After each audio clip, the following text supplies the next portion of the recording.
Hello दोस्तों, नमस्ते, प्रणाम। आप सभी लोग कैसे हैं? उम्मीद कर रही हूँ आप लोग अच्छे से होंगे। और आज देखिए ठंडी बहुत ही ज़्यादा है। थोड़ा बारिश का मौसम बना हुआ है और थोड़ी बूंदाबांदी हो रही है। आप सभी के बीच मैं एक निर्गुण गीत प्रस्तुत करने जा रही हूँ। अच्छा लगे तो दोस्तों लाइक, सब्सक्राइब और कमेंट बॉक्स में कमेंट करके ज़रूर बताना हमारी गीत आप सभी को कैसे लगी। झमेला जिनी करा भाई, झमेला जिनी करा, जिनगिया 4 दिना के मेला भाई, झमेला जिनी करा, जिनगिया 4 दिना के मेला भाई, झमेला जिनी करा। एक ही कोखिया में तू जन्म है दोनों भाई हो, एक ही माई के कोखिया में तू जन्म दोनों भाई हो, जन्म दोनों भाई। फिर काहे के करत बाट्या आपस में लड़ाई हो, आपस में लड़ाई। फिर काहे के करत बाट्या आपस में लड़ाई हो, आपस में लड़ाई।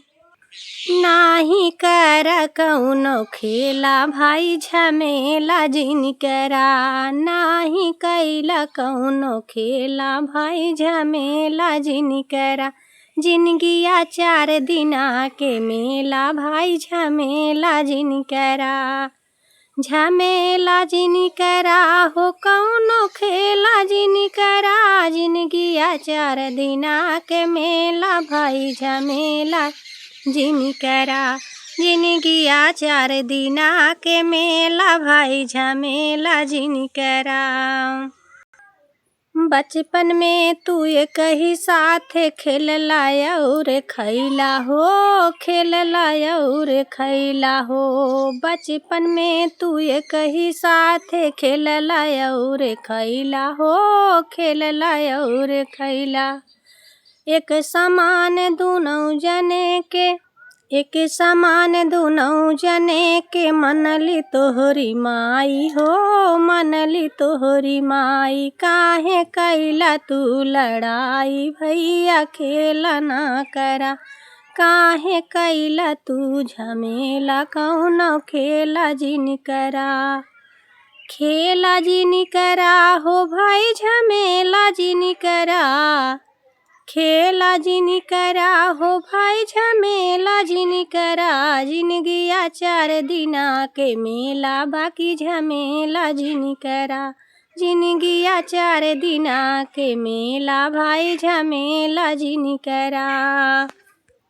धन और दौलत रुपया पैसा सब यहीं रह जाई भैया, सब यहीं रह जाई। धन दौलत और रुपया पैसा सब यहीं रह जाई भाई, सब यहीं रह जाई। काहे करता आपस में लड़ाई भैया, खेला जिन करा, फिर न मिलबा भाई भाई, कौनो खेला जिन करा, जिनगिया 4 दिना के मेला भाई, झमेला जिन करा, झमेला जिन करा हो भैया, खेला जिन करा, जिनगिया 4 दिना के मेला भाई, झमेला जिन करा, जिनगिया 4 दिना के मेला भाई, झमेला जिन करा। आप सभी को मेरी निर्गुण गीत अच्छी लगे तो लाइक, सब्सक्राइब ज़रूर करना दोस्तों, और पूरा सपोर्ट आप लोग करना मेरा।